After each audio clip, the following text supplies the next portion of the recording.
अमीर बाप की बेटी अभी कॉलेज से लौटी थी। उसने अभी फ़िलहाल में ही बीटेक किया था।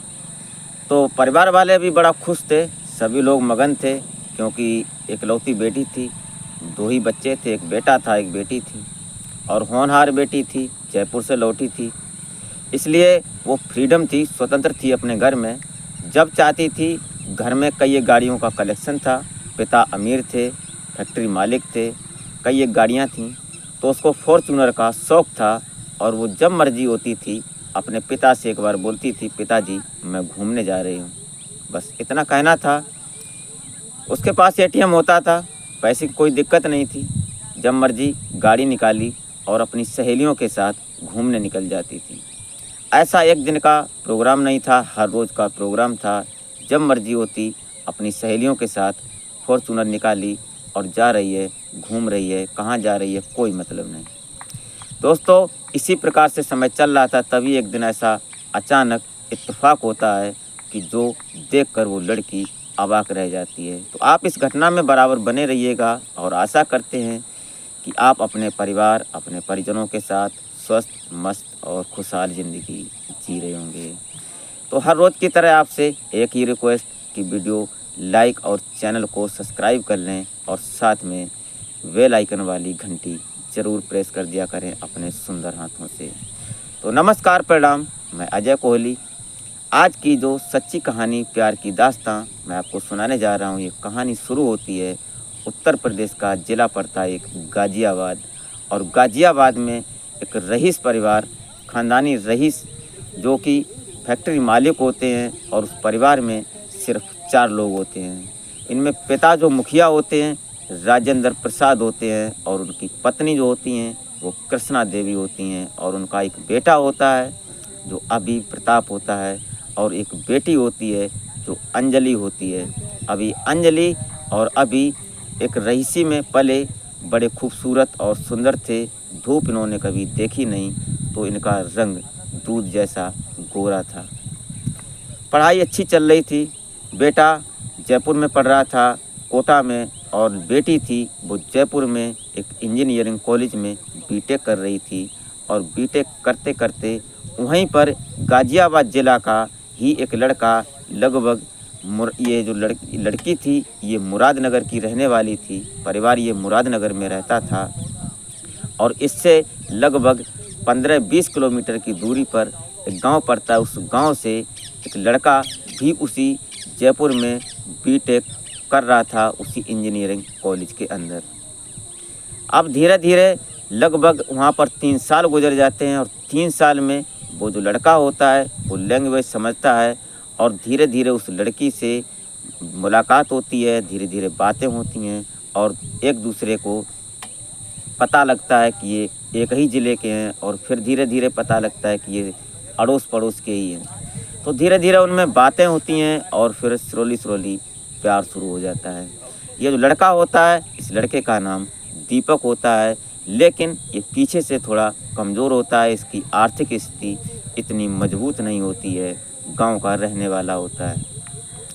एक दिन लगभग 2 साल हो चुके थे, तो अचानक इस जो दीपक होता है इसके दिमाग में ये फीलिंग थी कि ये जो लड़की है अंजलि, ये कहीं ना कहीं हमसे प्यार करती है। और जो दीपक था ये भी अंजलि से प्यार करने लगा था, लेकिन अंजलि का ऐसा कोई ख्याल नहीं था। और अंजलि जो होती है वो इससे सिर्फ दोस्ती और एक अपने ज़िले की और पड़ोस के रहने वाली फीलिंग महसूस करती थी। और ख़ासकर जो व्यक्ति बाहर रहते हैं अपने घर से, उनके पास में अगर कोई गांव या ज़िला या अड़ोस पड़ोस का कोई मिल जाता है तो उनको ऐसा लगता है कि शायद ये हमारा है और अपनापन महसूस होता है। ऐसा ही अंजलि महसूस करती थी, लेकिन जो दीपक था उसके दिमाग में ये हो गया कि शायद ये लड़की हमें प्यार करती है। ये उसकी एक गलत भावना थी। तभी एक दिन अचानक दीपक ने अंजलि को बुलाया और इस तरह से बुलाया कि बड़े प्यार से, और अंजलि आती है और उसने फिल्मी स्टाइल में अपने पीछे से एक गुलाब का फूल निकालता है और कदम झुकाते हुए, घुटने के बल होते हुए अंजलि को वो गुलाब का फूल जब पकड़ाता है तो अंजलि गुलाब का फूल पकड़ती है। और पकड़ने के साथ ही जैसे ही दीपक खड़ा होता है तो दीपक को इतनी ज़ोरदार तमाचा मारती है कि दीपक झन्ना जाता है। उसको ये समझ में नहीं आ रहा था कि क्या हुआ क्या नहीं हुआ। उसके होश हवास अवाक रह जाते हैं। वो खो जाता है, भूल जाता है अपनी याददाश्त को कि मैं क्या करने आया था और क्या कर रहा हूँ। वो कुछ समझ ही नहीं पाता है। ऐसा लगभग 2 मिनट तक मौन रहता है और न अंजलि बोलती है और न दीपक बोलता है, परंतु दोनों एक एकांत जगह पर गए थे और एकांत में ये मैटर बना। तभी दीपक को होश आता है और दीपक बोलता है कि सॉरी, और दीपक अपनी नज़रें झुकाकर वहाँ से निकल जाता है। तभी अंजलि बोलती है कि तुमने अपने आप को देखा होता कि तुम क्या हो और मैं क्या हूँ। ये सोचकर दीपक कुछ नहीं बोलता है, वहाँ से निकल जाता है। तभी अचानक लगभग 2-4 दिन गुजरते हैं और दीपक उस कॉलेज से गायब हो जाता है। अभी उसकी 1 साल बाकी थी बीटेक पूरी होने में। जब अंजलि की बीटेक पूरी होती है तब तक वो महसूस करती है कि दीपक गायब है, दीपक स्कूल नहीं आ रहा है। क्योंकि दीपक जब क्लास में आता था, क्लास में बैठता था, तो वहाँ हर लड़के और लड़कियों को ऐसी बात करता था रोमांटिक कि सभी हंसें और सभी उससे बात करते थे। लेकिन जब से दीपक नहीं आया तो क्लास में ऐसा लगता था कि क्लास सुन है, सुनसान सी लगती थी। कोई किसी से ज़्यादा बात नहीं करता था, हलचल नहीं होती थी। वो क्लास में हलचल मचाए रखता था। उसकी कमी क्लास में महसूस होती थी। तभी धीरे धीरे समय चलता रहा, वक्त का पहिया आगे बढ़ता रहा और दीपक का 1 साल खराब हो जाता है। और जो अंजलि होती है वो अपना स्कूल पूरा करती है। उसके बाद जब अपने गाज़ियाबाद मुरादनगर आती है वापस, तो फ्रीडम थी, उसने अपने पिता से गाड़ी निकलवाई और गाड़ी खुद ड्राइव करती थी, ड्राइवर को साथ में नहीं रखती थी। अपनी सहेलियों के साथ आती जाती थी अक्सर, और वो गाड़ी निकालती है, अपनी मर्ज़ी होती है, वहाँ जाती है। तभी अचानक एक दिन एक पेट्रोल पंप पर जाती है और तेल भरवाने के लिए जब वो पंप के जो मशीन पर लगाती है, उस पंप पर जब वो लड़का जो होता है पेट्रोल डालने वाला, वो खिड़की खोल, वो शीशा नीचे होता है। शीशा नीचे होने के बाद बोलता है कि मैडम कितना का तेल डाल दें। ये सुनते ही जो अंजलि होती है उसकी तरफ देखती है, तो दोनों एक दूसरे को देखते ही अवाक रह जाते हैं। क्योंकि महसूस कर रहे थे, एक दूसरे से बोल नहीं पा रहे थे। क्योंकि इस स्थिति में दोनों अलग हुए थे और किस स्थिति में ये दोनों मिले, ये सोचकर न अंजलि कुछ कह पा रही है और न दीपक कुछ कह पा रहा है।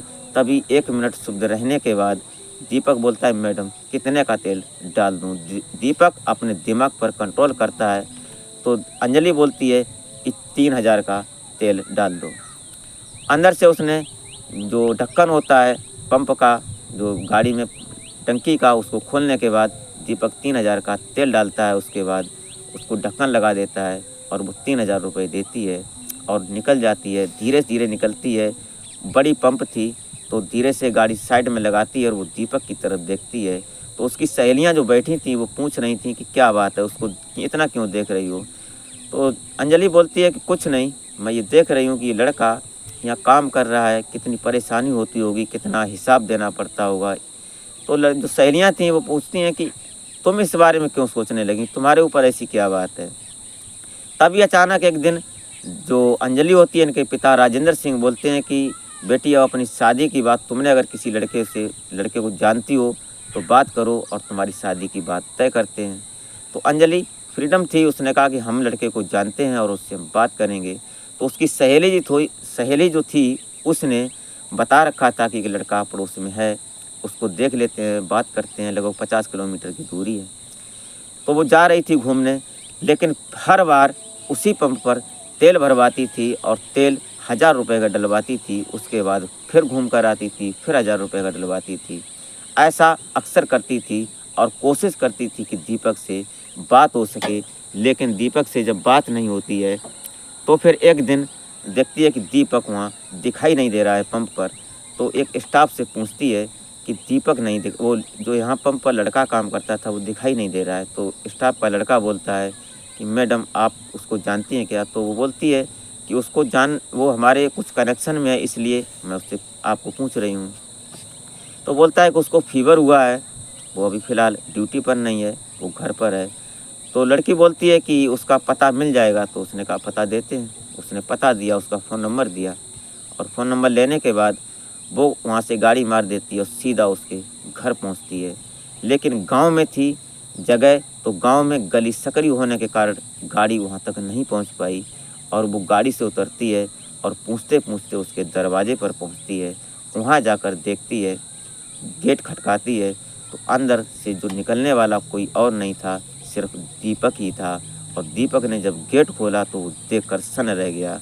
उसने कहा कि आप यहाँ कैसे? अंदर आने की हिम्मत नहीं उसने करी कि बोल दे कि अंदर चलो, लेकिन वो अंदर जाती है। अंदर जाकर खाट पर बैठ जाती है। दीपक पूछता है कि आप यहाँ तक आ गई, ऐसी क्या बात है? तो वो बोलती है कि मैं तुमसे सवाल करूँगी, तुम जवाब दो।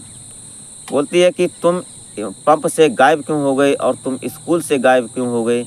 हमने थप्पड़ मार दिया, इस ये बुराई के कारण तुमने अपना करियर ख़राब कर दिया। बहुत सारी बातें करने लगती है। तो वो बोलता है कि देखो, आप में हमें बहुत फ़र्क है और हमने आपको प्यार किया था और हमने अपना प्यार आपके सामने रखा था, लेकिन आपको मंजूर नहीं हुआ, आपने एक्सेप्ट नहीं किया। तो मुझे कोई बुराई नहीं, मैं उस समय ये नहीं समझ पाया था कि गरीबी और अमीरी क्या होती है। मैं आपको इस बात के हमें कोई नाराज़गी नहीं है। लेकिन जो अंजलि होती है वो बोलती है कि परेशान मत हो, तुमने जो बात सोची वो शायद सही सोची थी और मैंने जो सोची थी उस समय वो भी शायद सही थी। बहुत सारी बातें होती हैं, बहुत दिनों के बाद बिछड़े हुए मिले थे। बातें करने के साथ साथ वो बोलती है कि तब तक टाइम बहुत हो जाता है। सहेली जो थी वो गाड़ी में ही बैठी थी, क्योंकि गांव का माहौल था, उसने बोल रखा था कि कोई आ सकता है, गाड़ी को डैमेज कर सकता है, इसलिए वो गाड़ी में ही बैठी थी। ऐसा ही लगभग घंटे 2 घंटे बैठने के बाद अंजलि वापस आती है अपने गाड़ी में। हर रोज़ उसका यही दौर हो गया, वो आती थी और वहाँ बैठती थी, रुकती थी। एक दिन आती है तो देखती है कि दीपक खाना बनाने जा रहा है, सब्ज़ी उसने रख रखी है काटने के लिए। तब उससे पूछती है कि आज हकीकत बताओ कि बात क्या है। तो दीपक अपनी पिछली दास्तान बताने लगता है कि उसने कॉलेज क्यों छोड़ा। जिस दिन अंजलि ने दीपक को थप्पड़ मारा था, उसके दूसरे तीसरे दिन उसके पिता मम्मी दोनों लोग कहीं जा रहे थे घूमने बाइक से, तो बाइक का एक्सीडेंट हुआ और उन दोनों के दिमाग में चोट लगी और वो दोनों हॉस्पिटल पहुंच गए। दीपक को खबर लगती है तो दीपक स्कूल छोड़कर वो अपने घर आ जाता है, घर की स्थिति देखता है। उसके बाद वो स्कूल दोबारा नहीं जा पाता। उसने पूरा अपना खेत जो था, ज़मीन थी, वो बेच दी और जो घर था वो भी गिरवी रख दिया, वो भी अपने पेट्रोल पंप मालिक के पास। ये सब करने के बाद स्थिति बहुत ख़राब हो गई और उसके बाद भी, उसके बावजूद उसके माता पिता बच नहीं सके, वो भी इस दुनिया में नहीं रहे। ये गम उसको बर्दाश्त नहीं हुआ, अकेला रह गया। माता पिता का इकलौता बेटा था, सारी हस्ती खाकिन हो चुकी थी। ये दास्तान सुनते ही जो अंजलि थी वो रो रही थी और दीपक भी रो रहा था। उसके बाद उसने पूछा कि तुम पंप से क्यों चले आई? तो उसने कहा कि कुछ नहीं, मेरे आपको कुछ समझ में नहीं आ रहा कि मैं क्या करूं, क्या ना करूं, ज़िंदा रहूं या मर जाऊं। तो अंजलि बोलती है कि तुम इस बात को अपने दिमाग से निकाल दो। तभी गांव के जो लोग होते हैं वो देखते हैं कि एक लड़की फॉर्च्यूनर से आती है और हर रोज़ आती है। ऐसा क्या है कि ये लड़का, इससे कुछ गलत तो नहीं है, क्योंकि माता पिता है नहीं, अकेले हैं। और गांव में ऐसा अक्सर होता है रूरल क्षेत्र में कि जहाँ पर हर एक किसी की खबर होती है, किसी को कोई परेशानी या किसी को कोई दिक्कत होती है तो एक दूसरे के सामने खड़े होते हैं, एक दूसरे के दुख को बांटते हैं, खुशियाँ बांटते हैं। तो उस लोग प्रोग्राम बनाते हैं कि पता करते हैं कि लड़की कौन है, क्यों आती है। यही सब हो रहा था। तो जैसे भी लड़की अंदर जाती है तो सभी लोग गांव के एकजुट होकर गेट खटकाते हैं और बोलते हैं कि ये लड़की कौन है। तो जब गेट खोला जाता है तो उससे पूछताछ होती है। गांव के कुछ लोग बुजुर्ग होते हैं, पूछते हैं। तो लड़की बोलती है कि आप लोगों को शायद मालूम नहीं, ये हमारा पति है, मैं इससे शादी कर चुकी हूँ स्कूल के टाइम में, और कुछ दिनों जब मेरी पढ़ाई हो रही थी इसलिए मैं आ नहीं सकी, अब मैं आई हूँ और ये हमारा पति है। ये सबूत देने के लिए वो अंदर जाती है। अंदर पूजा की अलमारी से जो पूजा का तिलक होता है, सिंदूर, उसको लाती है और दीपक के हाथ में पकड़ाती है। और दीपक कुछ समझ नहीं पा रहा था, वो शुभ था, मौन था। दीपक के हाथ में पकड़ाने के बाद अपने हाथ से दीपक को लेकर अपने माथे पर लगाती है और पैर छूती है, बोलती है कि कृपया करके अब आप लोग जाएंगे। ऐसा होता है, सभी लोग चले जाते हैं। उसके बाद दीपक वहीं छोड़ देती है और कुछ देर रुकने के बाद अंजलि अपने घर आती है, अपने माता पिता को सारी बात बताती है।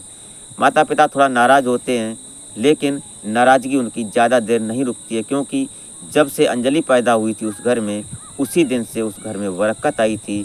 वो आगे से आगे बढ़ते गए उनके पिता राजेंद्र सिंह, तो वो कुछ कह नहीं पा रहे थे।